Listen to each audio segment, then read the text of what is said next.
Como normalmente sucede con los mandamientos bíblicos, existe siempre una tentación a querer saber cuál es la excepción. Solemos decir, está bien, puedo entender esto, pero no creo que siempre se pueda cumplir. Debe haber alguna excepción.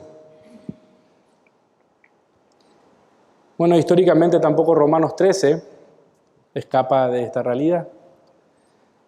Cuando leemos que Dios dice, sométase toda persona a las autoridades, puede que prontamente ya estemos pensando en cómo podríamos zafar este mandamiento. ¿Dónde está la cláusula de excepción? Porque por supuesto, vemos las autoridades que tenemos y parece que algo no está bien acá. Bueno, con respecto a la obediencia a las autoridades, no estamos llamando a ser ingenuos y no reconocer que puede haber situaciones en las que este mandamiento no se pueda cumplir.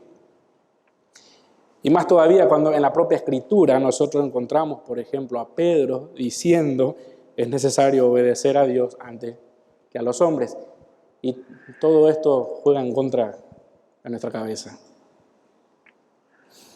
Tampoco podemos ser ingenuos e ignorar que aquellos hombres que son las autoridades también son pecadores, que no son justos, porque sencillamente justo no hay ni uno. Nosotros no ignoramos, como dice Efesios, que aún los gobernantes están muertos en sus delitos y pecados. Pero ¿sabe qué? Cuando Pablo escribe esto a los romanos, tampoco ignoraba todo eso.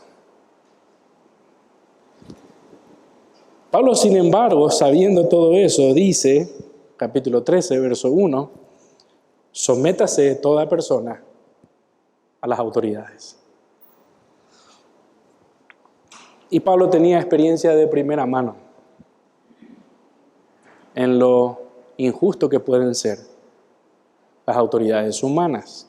Usted recordará en Hechos capítulo 16, cuando Pablo llega a Filipos, había una mujer que estaba endemoniada, pero que le era de gran beneficio a los locales. Sucede que Pablo ordena en el nombre del Señor que el demonio que estaba en ella salga, y rápidamente todo el pueblo se enfureció con Pablo. Y en el texto, en el verso 22 del capítulo 16, hubo tanto caos social, porque Pablo acabó de arruinar el negocio, y se agolpó el pueblo, dice la Escritura, contra ellos. Y los magistrados, esto es curioso, porque no solo el pueblo, sino que los magistrados, las autoridades, rasgándole las ropas, ordenaron azotarles con vara. Y después de haberle azotado mucho, le echaron en la cárcel, porque Pablo estaba predicando el Evangelio, mandando al carcelero que lo guardase con seguridad, el cual recibió este mandato, le metió en el calabozo de más adentro, o sea, en el peor lugar, y le aseguró los pies en el cepo. Pablo sí sabía lo injusto que podían ser las autoridades. Cuando el mandamiento es claro, es absoluto, tiene que ser cumplido, es un mandato. Así que lo primero que nosotros necesitamos, antes siquiera plantearnos lo que no podemos hacer, es entender lo que sí tenemos que hacer, que tenemos que obedecer. Lo primero que podemos notar a simple vista en este pasaje es que Pablo no se dirige a las autoridades. Pablo se dirige a toda persona, hablando de las autoridades. Y de manera muy especial se dirige a los creyentes. De manera indirecta podríamos pensar que aquí hay principios sobre cómo debería ser el gobierno secular, pero Pablo tiene en mente a los creyentes, está hablando a los creyentes. Dice toda persona, y ese todo Es todo, cualquiera. Todo hombre, creyente, no creyente, particularmente los creyentes. Y lo que podemos encontrar en este mandamiento es que Dios manda a los hombres, y en particular a los creyentes, a que respondan en su misión ante sus gobiernos. Así de sencillo. Podemos preguntarnos las razones y el texto nos ofrece. Primero, que los gobernantes tienen su autoridad y esa autoridad es de parte de Dios. Otra razón más es que es una maldad condenable resistirse a lo que Dios estableció. Es pecaminoso. Y una tercera razón es que las autoridades están allí para hacer justicia y castigar la maldad. Así lo estableció Dios. Pero antes de examinar estos puntos y ver entonces estas razones por las cuales deberíamos de observar este mandamiento, entendamos primero por qué Pablo está diciendo lo que está diciendo en el capítulo 13. Veamos un poco de contexto.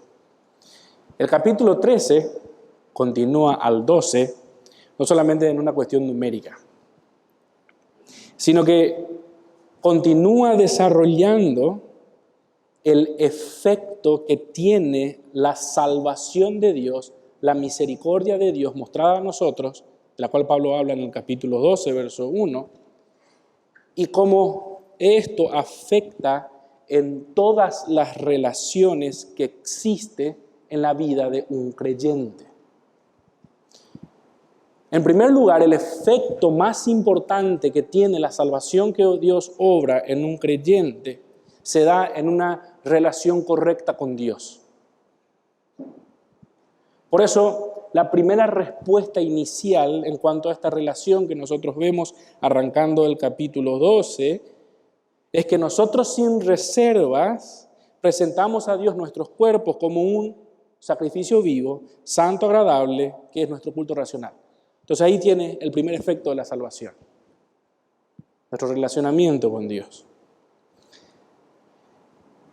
El segundo efecto de nuestra salvación tiene que ver con que nosotros tengamos una relación correcta con otros hermanos y hermanas en Cristo, con otros creyentes.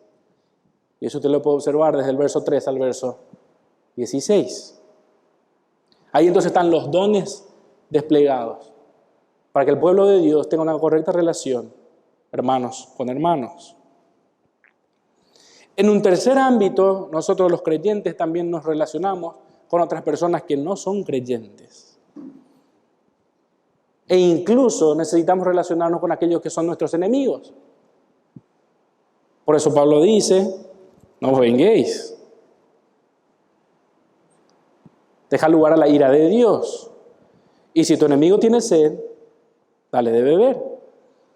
En cuanto dependa de vosotros, procurad entrar en paz con todos los hombres, no todos los hombres. Ahora en el capítulo 13, el efecto de nuestra salvación va en cómo debemos relacionarnos de manera correcta con los gobiernos humanos bajo los cuales nosotros vivimos. Tenemos que admitir que esta sumisión puede llegar a ser un trago muy amargo.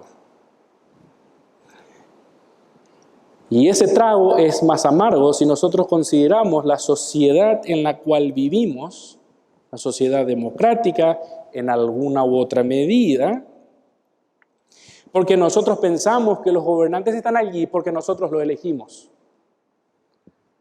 Entonces, como nosotros lo elegimos y ellos están allí por nosotros, nos solemos preguntar, ¿acaso no debemos opinar acerca de cómo hacen lo que hacen y por qué hacen? Bueno, Pablo plantea principios que son sin lugar a dudas desafiantes, con respuestas contundentes, y lo hace a pesar de que en su época no había nada de lo que nosotros hoy vemos como democracia. Él lo hace en ese contexto. Pablo exhorta, viviendo bajo el imperio romano, no en la democracia paraguaya o en cualquier otra nación occidental. Que cada persona se someta a las autoridades.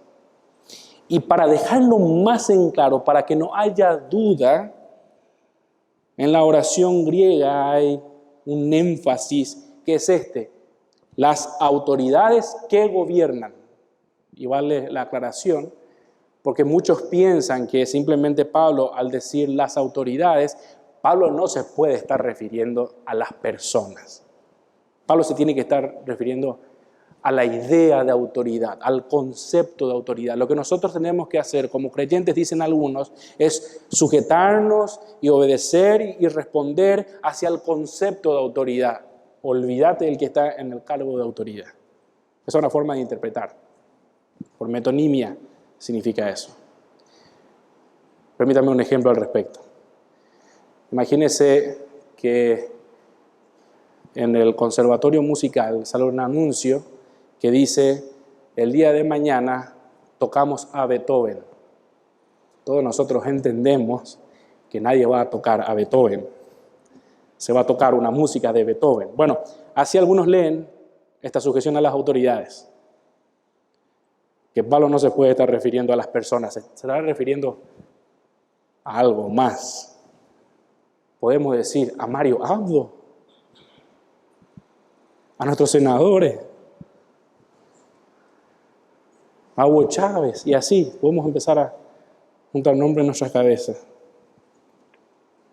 Hay algo crucial para poder tratar de entender esto. Y me encanta una frase que dice Miguel Núñez: si usted no sabe dónde va, tampoco sabrá cómo ir.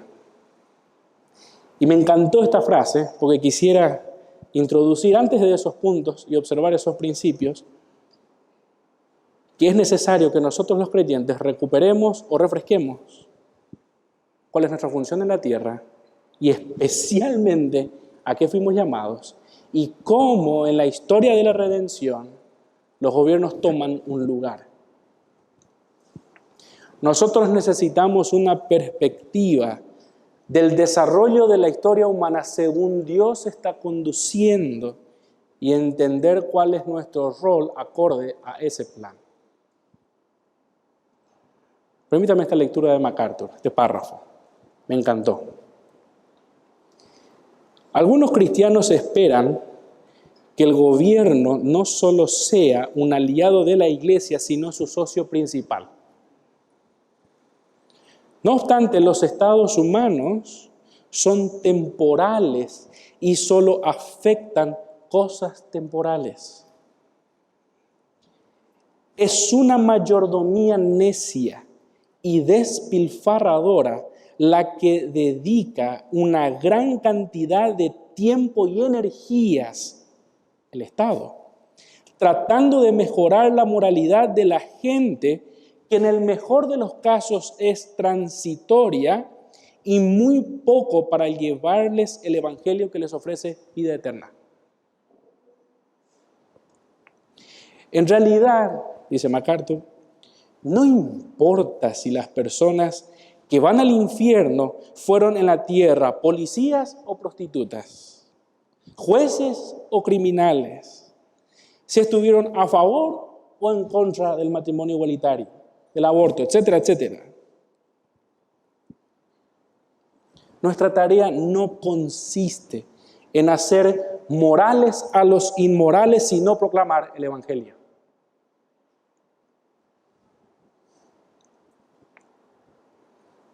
Lo cierto es que, imagínense, hipotéticamente hablando, el mejor gobierno humano que jamás pudiese existir estaría en capacidad para participar en la obra del reino de Dios. Ningún gobierno puede hacer esto. Y si piensa a la inversa, los peores gobiernos que jamás hubieron, el peor de todos los sistemas sociales de la humanidad, son incapaces de obstaculizar el poder de la palabra y el Espíritu. No hay forma de parar lo que Jesucristo inició en la cruz. Solo piensa en los primeros cristianos. Es como que más rápido avanza el reino cuando somos perseguidos. Lo que nosotros tenemos que entender es que aquí hay una cuestión de prioridades. Cuando nosotros estamos conscientes de que aún el bien terrenal más grande palidece al lado de lo que el Señor Jesucristo puede lograr por medio de nosotros en su obra espiritual y en su reino, cambia completamente nuestra perspectiva. Así como Israel, el Israel antiguo, también la iglesia ha sido llamada a ser un reino de sacerdotes, no un reino de activistas sociales. ¿Qué dice 1 Pedro capítulo 2? Mas vosotros sois linaje escogido, real sacerdocio, nación santa, pueblo adquirido por Dios. ¿Para qué? ¿Para qué? Para que anunciéis las virtudes de aquel que os llamó de las tinieblas a su luz admirable. Ahí usted puede ver nuestro propósito, en concordancia con lo que Jesucristo nos mandó, la gran comisión. Para eso estamos, hermanos. Solo piense en nuestro Señor Jesucristo por un momento. Él nació dentro de una sociedad donde la corrupción política y el mandato autocrático eran comunes. Y también los apóstoles. Había por todas partes tiranos inclementes y dictadores asesinos. Había una práctica abierta de la esclavitud. Se calcula que por cada una persona libre había 3 esclavos. Y en estas circunstancias había normas que casi nadie se cuestionaba ni se atrevía a desafiar. Aún el rey Herodes, que no era ni rey tampoco, porque estaba bajo César, un súbdito y tributario de Roma, él ejercía su autoridad de una manera tan cruel en Palestina que usted se recordará cuando él se vio burlado por los magos porque no regresaron por el camino donde se fueron. Se enojó tanto Herodes, que nos cuenta Mateo en el capítulo 2, que mandó matar a todos los niños de 2 años que habían en Belén y en todos sus alrededores. Por capricho. Durante ese tiempo los impuestos eran exorbitantes. Sobrepasaba los impuestos, lo que el gobierno aprobaba, y después el gobierno aprobaba lo que se le robaba a los ciudadanos. Esos impuestos aumentaban de una manera que usted no se imagina las cargas económicas que se le imponían a las personas. Y sin embargo, en esa situación, en ese mundo, bajo ese gobierno,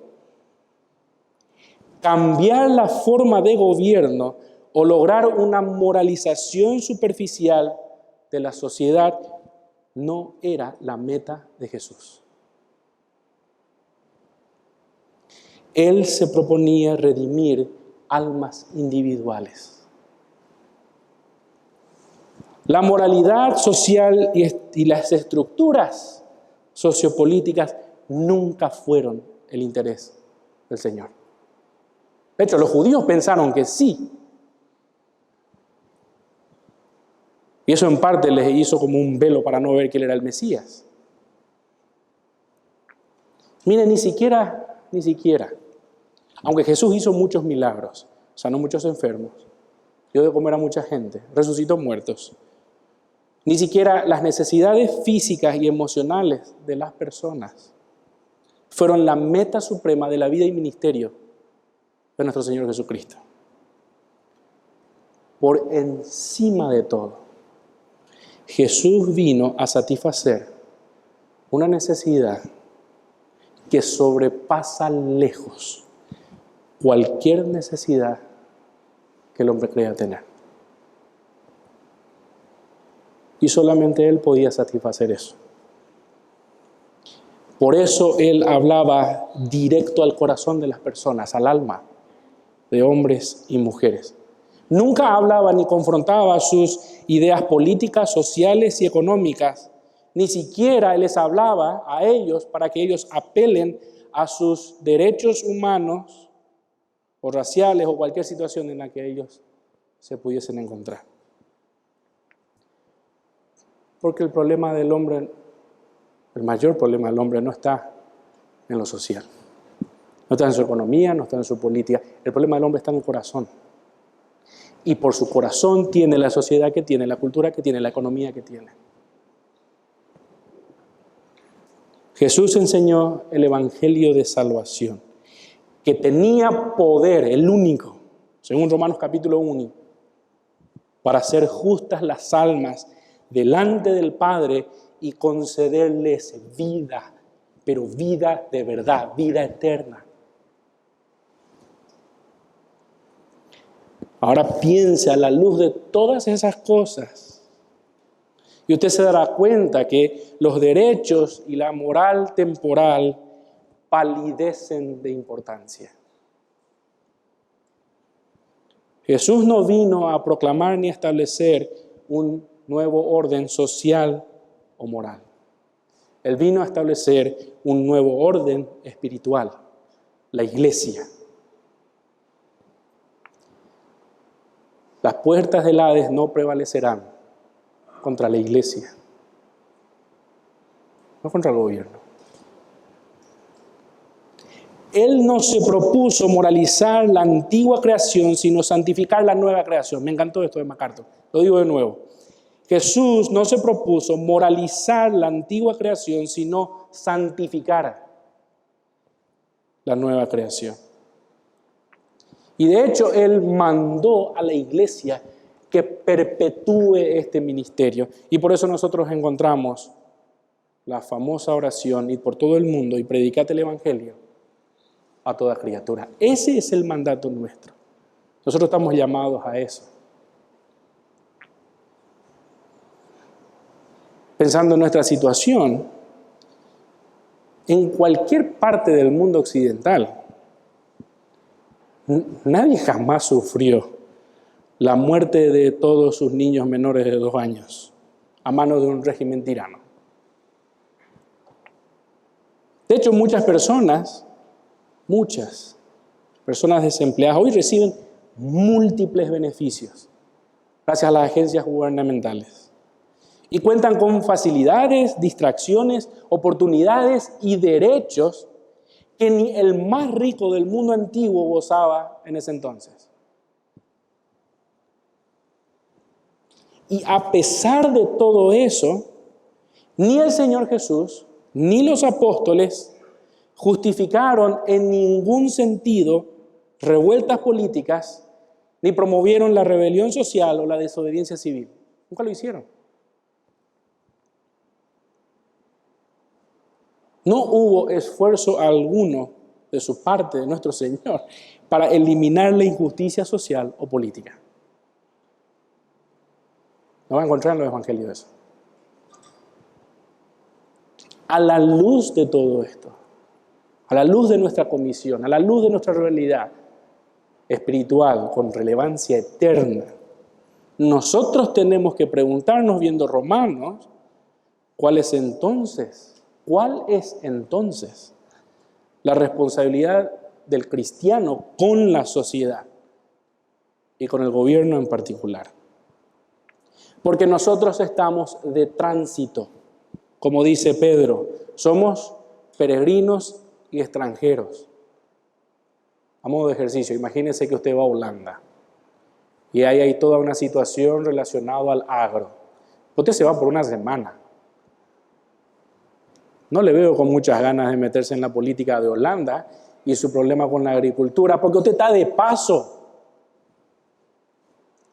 Hermanos, nosotros estamos de paso. Somos peregrinos y extranjeros.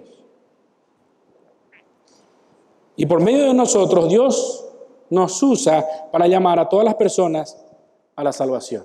¿Cómo podemos vivir en este mundo sin ser del mundo? Esa es la pregunta. ¿Cómo lo hacemos? Bueno, Pablo comienza diciendo, capítulo 13, sométase toda persona a las autoridades superiores. Examinemos entonces la primera razón, a la luz de todo esto. ¿Por qué deberíamos de hacerlo? Bueno, el texto es claro. Los gobernantes tienen su autoridad de parte de Dios, dice el verso 1. Porque no hay autoridad sino de parte de Dios, y las que hay por Dios han sido establecidas. En la época de Pablo, muchos líderes lograban su posición por herencia familiar. Nepotismo. Cualquier parecido con la realidad, óyenlo. Muchos otros obtenían la autoridad a través de relaciones intelectuales, familiares, etcétera, etcétera. Muy a menudo el mérito y la cualificación profesional tenían muy poco que ver para que alguien esté en posición de autoridad. Por tanto, permítame leer lo que dice Stephen Runge. Si existió alguna época en la que hubiera sido necesario solicitar exenciones especiales para esta obediencia a causa de la impiedad o la incompetencia de los gobernantes, sin duda eso habría sido en la época de Pablo y no en la nuestra. Ahora pensemos un poco más. ¿Por qué Dios ordenó esto? ¿Por qué lo hizo? Mira lo que dice Robert Haldane. El mundo, desde el momento de la caída, cuando se introdujo de inmediato el dominio de una parte de la raza humana sobre otra, Génesis 3:16, se ha mantenido en un estado tal de corrupción y depravación que sin el obstáculo poderoso presentado por el gobierno civil, en medio de las pasiones egoístas y pérfidas de los hombres, sería mejor vivir entre las bestias del campo que en la sociedad humana. Solo imagínese una sociedad sin gobierno civil. Continúa diciendo Robert, tan pronto se retiran sus obstáculos y restricciones, el hombre se muestra a sí mismo en su carácter real. Usted no va a querer vivir en una anarquía. Piense en la historia de Israel, Jueces, ¿cómo termina? Dice Robert, cuando no hubo rey en Israel, y todos hacían lo que bien le parecía a sus propios ojos, en los últimos 3 capítulos del libro de Jueces podemos ver cuáles fueron las consecuencias escabrosas de tal desbarajuste. ¿Por qué hay gobierno civil y debemos de sujetarnos a ellas? Porque vivimos en un mundo caído. Todo disfunciona por causa del pecado. Todo. El pecado alteró, torció la imagen de Dios en el hombre. Conservamos aún parte de esa imagen, pero el pecado hizo estragos en la creación.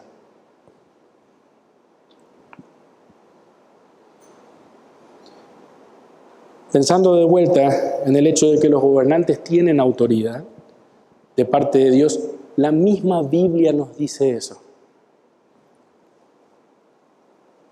Piense en Jeremías, capítulo 27, verso 1. Yo les voy a leer. Cuando Babilonia se estaba alzando con el poder mundial, dice esto, verso 1. En el principio del reinado de Joacim, hijo de Josías, rey de Judá, vino esta palabra de Jehová a Jeremías diciendo: Jehová me ha dicho así: hazte coyundas y yugos y ponlos sobre tu cuello. Y los enviarás al rey de Edom, al rey de Moab, al rey de los hijos de Amón, y al rey de Tiro, y al rey de Sidón, es decir, a todos lados, por mano de los mensajeros que vienen a Jerusalén, a Sedequías, rey de Judá. Y le mandarás que digan a sus señores: así ha dicho Jehová de los ejércitos, Dios de Israel. Así habéis de decir a vuestros señores: yo hice la tierra, el hombre y las bestias que están sobre la faz de la tierra con mi gran poder y mi brazo extendido, y la di a quien yo quise. Guarde esa frase. Y ahora yo he puesto todas estas tierras en manos de Nabucodonosor, rey de Babilonia, mi siervo. Y aun las bestias del campo le he dado para que le sirvan. Continúa el relato. Y todas las naciones le servirán a él y a su hijo y al hijo de su hijo, hasta que venga también el tiempo de su misma tierra y la reduzcan a servidumbres muchas naciones y reyes. ¿Qué nos dice la Biblia? ¿Por qué fue Nabucodonosor el rey que fue? Porque Dios estuvo detrás. De hecho, si retrocede unos capítulos en Romanos, capítulo 9, usted se va a recordar que Pablo menciona a Faraón. Y si vamos a la historia según el Éxodo, Dios dice de Faraón: yo te puse ahí, porque voy a usarte para engrandecer mi nombre. No la figura de Faraón. A vos, Faraón, yo te puse ahí. Si ustedes se acuerdan de Daniel, capítulo 2, verso 20, dice esto: y Daniel habló y dijo: sea bendito el nombre de Dios de siglos en siglos, porque suyos son el poder y la sabiduría. Esto fue cuando Nabucodonosor solicitaba a alguien que interpretase sus sueños. Verso 21. Él, Dios, muda los tiempos y las edades, quita reyes, pone reyes, da la sabiduría a los sabios y la ciencia a los entendidos. ¿Quién hace eso? Dios. Usted se recordará cuando Jesús compareció contra Pilato. En un momento Jesús estuvo callado y Pilato le recrimina y le dice: ¿a mí no me hablas? Capítulo 19 de Juan. ¿No sabes que tengo autoridad para crucificarte y que tengo autoridad para soltarte?, le dice Pilato. Entonces Jesús le responde a Pilato: ninguna autoridad tendrías contra mí si no te fuese dada de arriba. O sea que sí tenía autoridad. Y la autoridad que tenía era de arriba. Lo dijo Jesús. Claramente en las Escrituras, los hombres que están en posición de autoridad, Dios las puso ahí. Los puso ahí. Tal vez se rompa la cabeza pensando en Hitler, pero escúcheme, Faraón quiso matar a todos los niños hebreos porque vio que sencillamente ya eran demasiados, y Dios lo puso ahí. El hombre que tenía que obrar la justicia con el único justo que pisó la tierra, cometió la injusticia más grande de todas y se lavó la mano, y Dios le había dado autoridad. En Apocalipsis, cuando usted vea al anticristo surgir, la autoridad que se le dio, Dios le dio.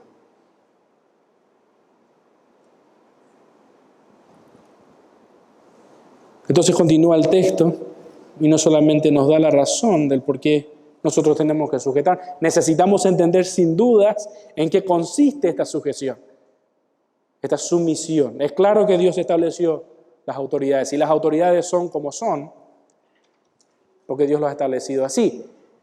Y usted pensará, bueno, ¿y entonces de qué sirve que vayamos a votar si Dios es el que hace todas las cosas? Es la misma clase de necedad que Santiago advierte cuando aquellos que dicen que van a traficar por un año y van a hacer comercio y demás y van a ganar, lo hacen sin considerar que todo aquello va a ocurrir si Dios quiere. Eso no significa que los hombres no deban de planear y no deban de comerciar. Pero todas las cosas van a ocurrir si Dios quiere. Y así hacemos en cada ámbito de nuestra vida. ¿Somos responsables? Sí, pero Dios es soberano. Dice Romanos 13:2. De modo que quien se opone a la autoridad, a lo establecido por Dios resiste, y a los que resisten acarrean condenación para sí mismos. Es una maldad condenable, dice la Biblia. Por eso habla de condenación.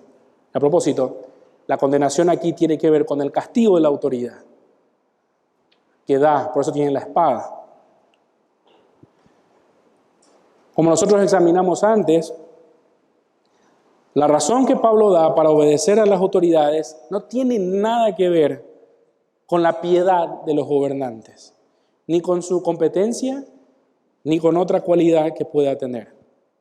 La exhortación que a nosotros se nos hace aquí es que nosotros nos sometemos a las autoridades porque esa autoridad está basada en Dios. Esa es la razón.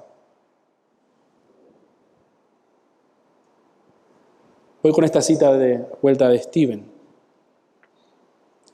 Las únicas autoridades que existen son las que Dios ha constituido de acuerdo con su plan soberano. Piénselo por un instante, porque eso es exactamente lo que está diciendo Romanos. Ahora, ¿qué es entonces esa sumisión? Esa sumisión es sin duda voluntaria. De hecho, es la misma palabra que luego se da cuando Pablo a los Efesios le habla a las esposas y le dicen que también se sometan a sus maridos. Es una sujeción voluntaria. Es más una disposición a ser respetuosos con las autoridades. Este es un principio general que no admite de nuestra parte juzgar si los que tienen la autoridad lo están haciendo bien o lo están haciendo mal. Tiene que haber sumisión. Y es más una disposición de las personas. A nosotros nos crea un conflicto bárbaro pensar en la sumisión a nuestras autoridades porque nosotros vemos los pecadores que son. Y eso nos hace conflicto. Permítame esta ilustración. Hay esferas de autoridad. Dios ha diseñado nuestra sociedad en esferas de autoridad. Una esfera de autoridad es sin duda la familia, donde los padres son la autoridad de los hijos. Otra esfera de la autoridad es la iglesia. Por eso hay ancianos. Otra esfera de autoridad es el gobierno secular. Y cada uno tiene un ámbito y el uno no puede cruzar los límites del otro. El hijo tiene que obedecer a los padres. Y lo tiene que obedecer porque Dios lo ha dicho. No porque hayan sido buenos o malos. Piensen en esto. Si yo le obligase a mi hijo a mentir, no sé, el famoso ejemplo, llama a alguien que yo no quería que llame y le digo a mi hijo que atienda y estando él enfrente suyo, le diga que no estoy. Hijo, decirle que no estoy. Le estoy pidiendo a mi hijo que mienta, ¿verdad? Si mi hijo me dijese, papá, yo no voy a decir eso. Está bien que me digas, pero yo no voy a decir. Porque Dios dice que no tenemos que mentir, papá. ¿Está en su derecho de desobedecerme? Sí, porque le estoy pidiendo que haga algo pecaminoso.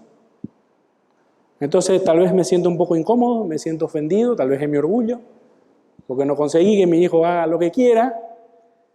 Entonces le digo, bueno, hijo, va a sacar la basura. ¿Qué pasa si él me dijese, papá, vos hace rato me pediste que mientas, yo no te voy a obedecer nunca más? No, estuvo bien ahí, pero sigo siendo su autoridad. Me tiene que seguir obedeciendo. Y con pedirle que saque la basura al renglón seguido, no le estoy pidiendo nada malo. Sería pecaminoso para él no obedecerme, porque lo tiene que hacer. ¿Y por qué tiene que hacer? ¿Por qué es correcto que saque la basura estando yo en casa? O que a mamá le obedezca sacando la basura. Porque los encargados de casa y de hacer que todo funcione bien en casa son papá y mamá. Y parte de que las cosas estén en orden en casa y funcionen bien en casa es que la basura se saque.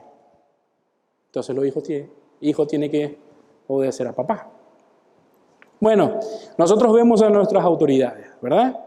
Y hoy sale una noticia de la botellita de oro en tiempos de pandemia.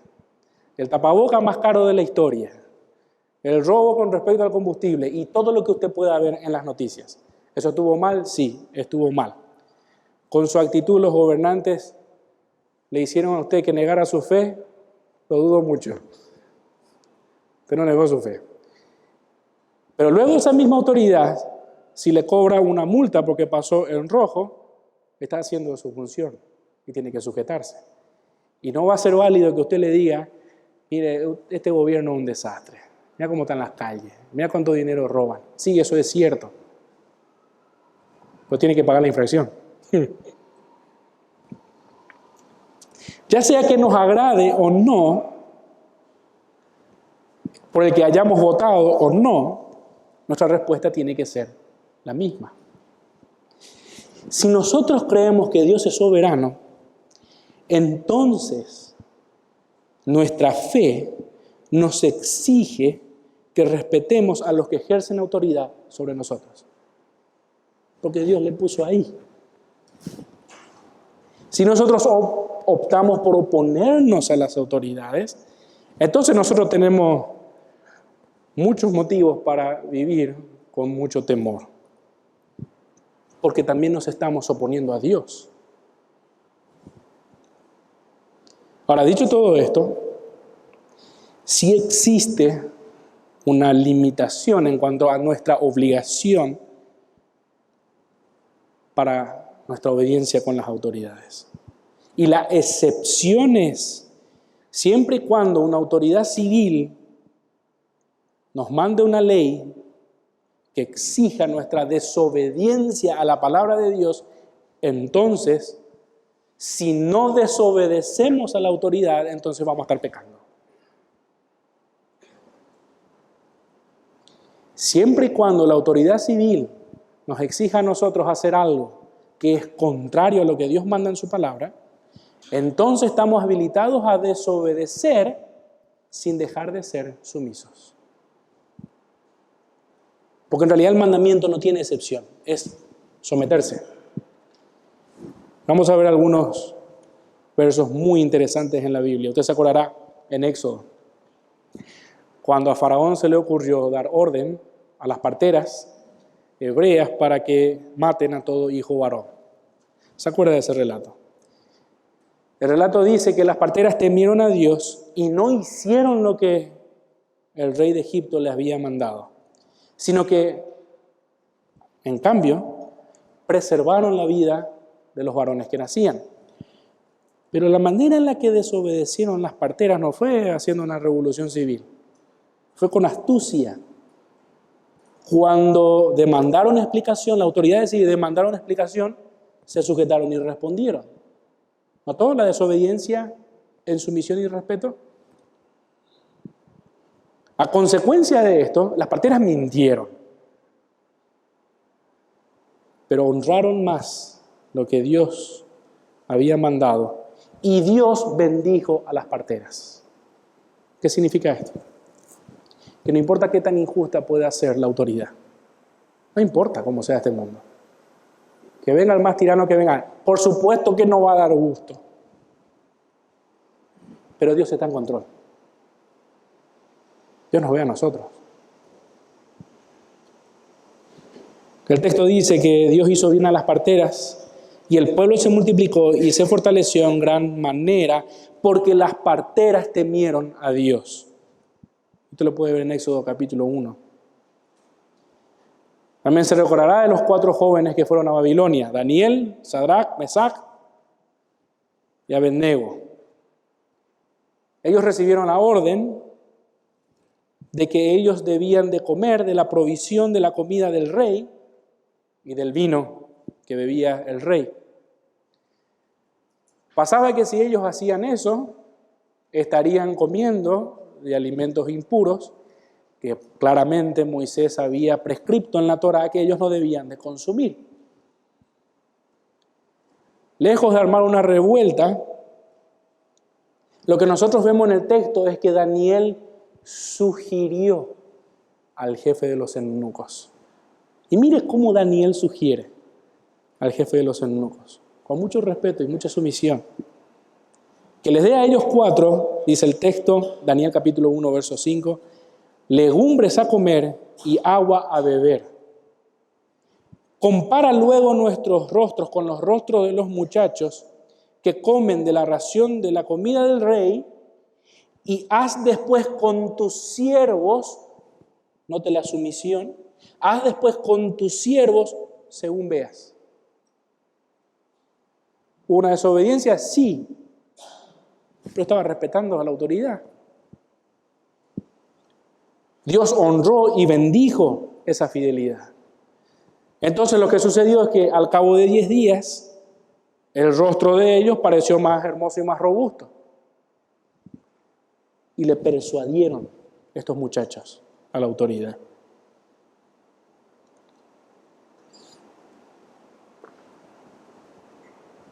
Ellos siempre se comportaron como siervos, como dispuestos. Al obedecer a Dios, ellos no fueron irrespetuosos y se abstuvieron de reprochar o porfiar la autoridad civil con la intención de parecer más justos. Otro relato conocido, usted se recordará también, con la imagen, la estatua de oro, que Nabucodonosor mandó que todo el mundo adorase. Los 3 amigos le dijeron a Nabucodonosor que ellos no se iban a arrodillar ante la imagen, pero así también asumieron las consecuencias. Fueron arrojados al horno de fuego. No corrieron ni armaron disturbios, sino que se sujetaron a las autoridades. Usted también se recordará de Daniel cuando fue arrojado al foso de los leones. Lo interesante de Daniel es que Darío estaba quebrantado por Daniel. Y él fue el que hizo la ley. Él firmó la ley. Él firmó la ley. Selló la ley. Y estaba quebrantado. ¿Por qué estaba quebrantado? Bueno, a pesar de que Daniel desobedeció la ley humana, estaba obedeciendo a Dios.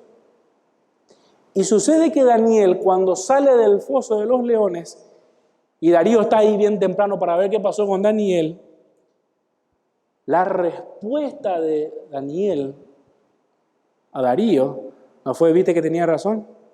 No, verso 21, oh rey, vive para siempre. Pero escúchame, Daniel, ese fue el que selló que vos entras ahí adentro. Estaba en sumisión a la autoridad, respetaba. Los creyentes debemos ser ciudadanos modelos, conocidos por guardar la ley y no armar pleitos, por ser obedientes y no rebeldes, respetuosos con el gobierno y no detractores. Mire lo que dice Robert Colbert. Los miembros de la iglesia cuyo activismo cristiano ha consistido en levantar pancartas, marchar, protestar y clamorear, harían bien en observar por un momento al autor de Romanos capítulo 13. Y verán a Pablo primero dedicado a la oración, luego al intercambio de consejos con sus amigos y después de esto predicando en las casas y en las plazas. ¿Sabe cómo fue Pablo confrontado por las autoridades? Cuando las autoridades pedían que él defienda su labor de predicador. Esa fue la persecución que Pablo recibió. Muy probablemente usted y yo no sufrimos persecución por parte de las autoridades por nuestra labor evangelística.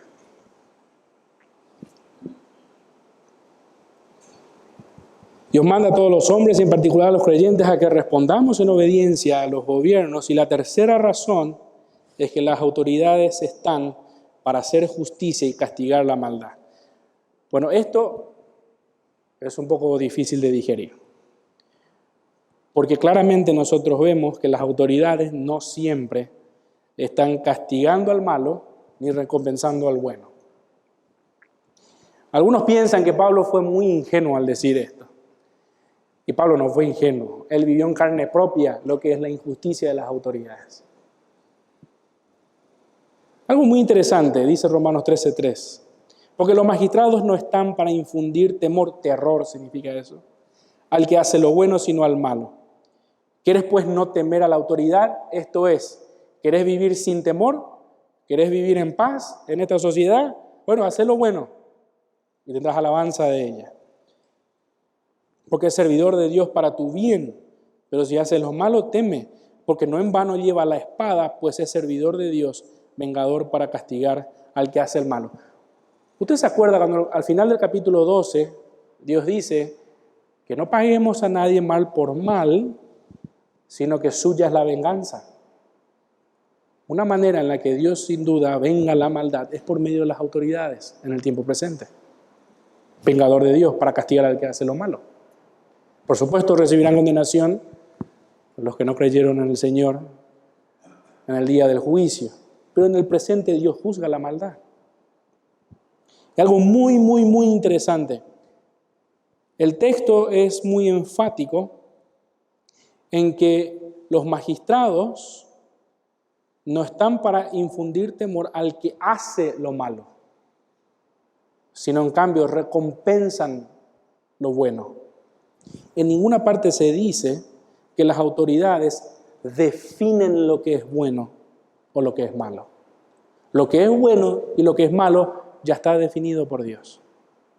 Las autoridades deberían de juzgar según lo que Dios llama bueno y según lo que Dios llama malo. Y por supuesto no siempre lo hacen de esa manera. Pero a nosotros no se nos dio la potestad para agarrar armas e ir a castigar al Estado. No va a encontrar eso en la Escritura. Por eso el Estado y la Iglesia, en ese sentido, es incompatible. Por eso la Iglesia no debería estar sobre el Estado ni bajo el Estado, porque son esferas de autoridades distintas en la tierra. ¿Cómo sabemos que el Estado no define lo que es bueno? Bueno, desde el capítulo 12 hay todo un asunto de lo que es bueno y lo que es malo. Hay mucho énfasis en lo bueno y lo malo.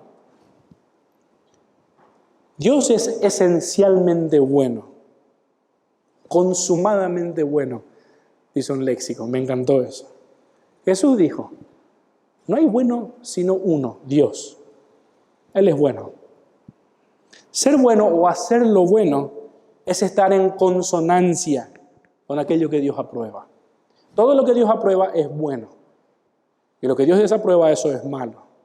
Por ende, el Estado tiene que juzgar según lo que Dios llama bueno.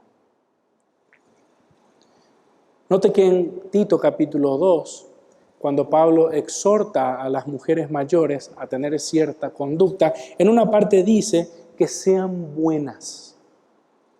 Y a renglón seguido termina diciendo, para que la palabra de Dios no sea blasfemada. ¿Ve la relación entre ser bueno o de lo contrario la palabra es blasfemada? ¿Por qué? Porque uno es bueno según lo que la palabra dictamina. Nosotros los cristianos tenemos que estar probando cuál es la buena voluntad de Dios, dice Romanos, capítulo 12, verso 2. Ahí ya comienza este asunto de lo bueno y lo malo. Y nosotros tenemos que seguir lo que es bueno, nos dice el verso 9. Nosotros tenemos que vencer, ¿qué cosa? El mal con el bien, ¿verdad? ¿Notó el asunto de el bien, el mal, lo bueno, seguir lo bueno?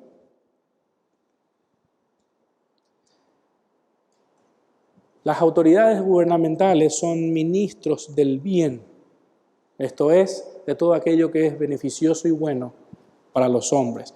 apropiado para los asuntos humanos. Aunque por supuesto, pensando en Pablo y en la situación donde él vivía, había funcionarios que eran injustos y eran malévolos. Entonces claramente lo que Pablo está diciendo aquí es un enfoque ideal, por supuesto. Nosotros tenemos que entender que uno de los recursos primarios que Dios usa para restringir el mal en el mundo es el gobierno humano. Las leyes humanas, la fuerza de la policía y todo el sistema judicial proveen de elementos que son poderosamente disuasorios para las acciones malas de los hombres. Y estos son muy necesarios. ¿Por qué? Porque hay demasiado mal en este mundo. Mucho. Y mucho de ese mal es irracional. Las personas hacen cosas que no entendés. Y porque mucho de ese mal es irracional, es que solo puede contenerse mediante la fuerza. Por eso Dios le dio la espada al gobierno. Porque el mal no siempre se frena razonando.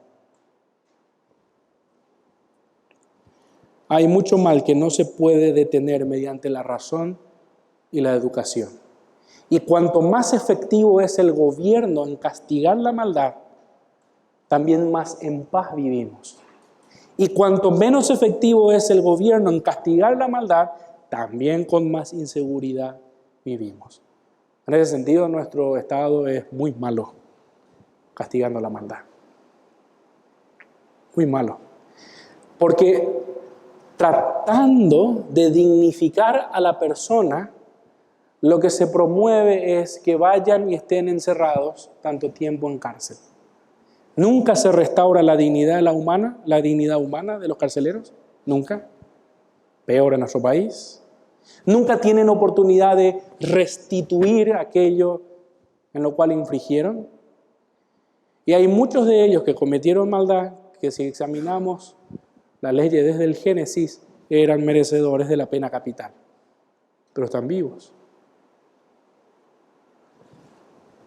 Bueno, la iglesia no tiene autoridad para castigar a los malos. El gobierno sí. A nosotros se nos fue confiada la palabra de verdad. La iglesia es columna y baluarte de la verdad. Nosotros debemos de denunciar el pecado. Y por supuesto el pecado de nuestros gobernantes. Pero en su misión. Nosotros somos, como dijo nuestro Señor Jesús, la sal de esta tierra. Nosotros somos luz, en el sentido de que comunicamos la verdad, el Evangelio. Por supuesto, así como las autoridades no son perfectas, las autoridades también se dan cuenta de que una moralidad básica en la sociedad es esencial para que una sociedad funcione bien. Todos los gobernantes saben esto. No se puede vivir en un mundo donde el que roba sale impune, el que mata está feliz y el que, movido por la codicia, le perjudica a su prójimo. No, y las autoridades saben eso. No existe una sociedad que pueda mantenerse por mucho tiempo sin frenar de alguna medida el robo, el homicidio, la deshonestidad, la inmoralidad sexual o la violencia. Por eso el Estado tiene sus oficiales.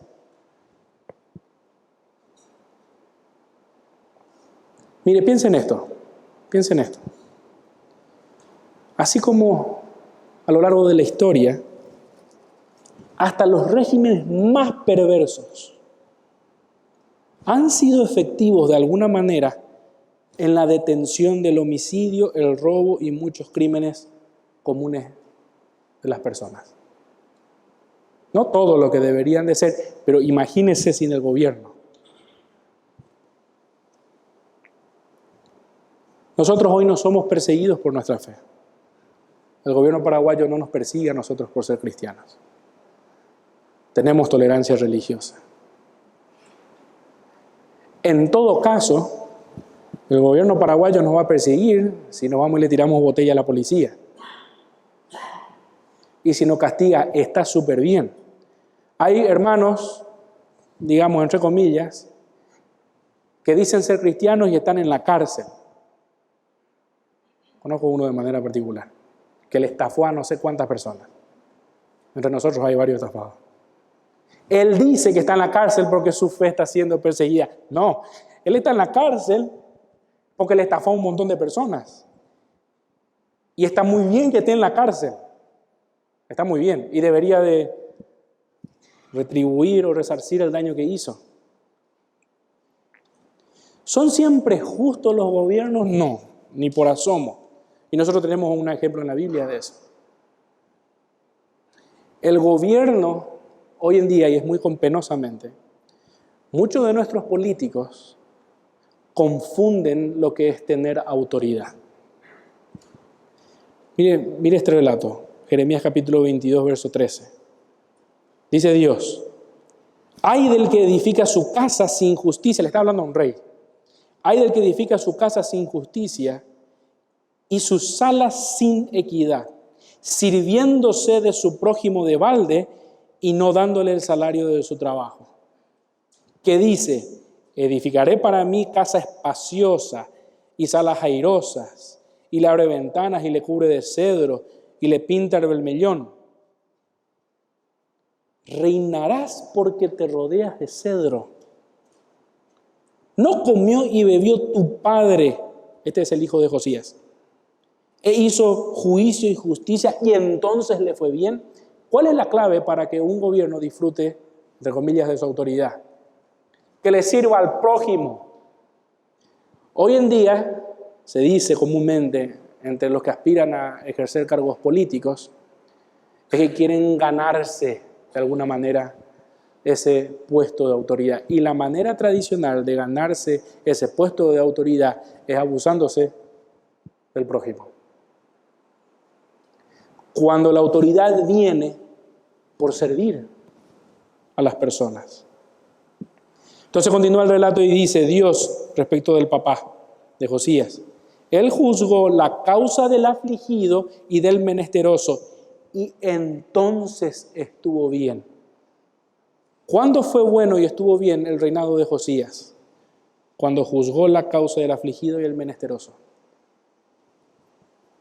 ¿No es esto conocerme a mí? Dice Jehová. Mas tus ojos y tu corazón no son sino para tu avaricia y para derramar sangre inocente y para opresión y para hacer agravio. Bueno, aquí tiene claramente un gobierno incompetente.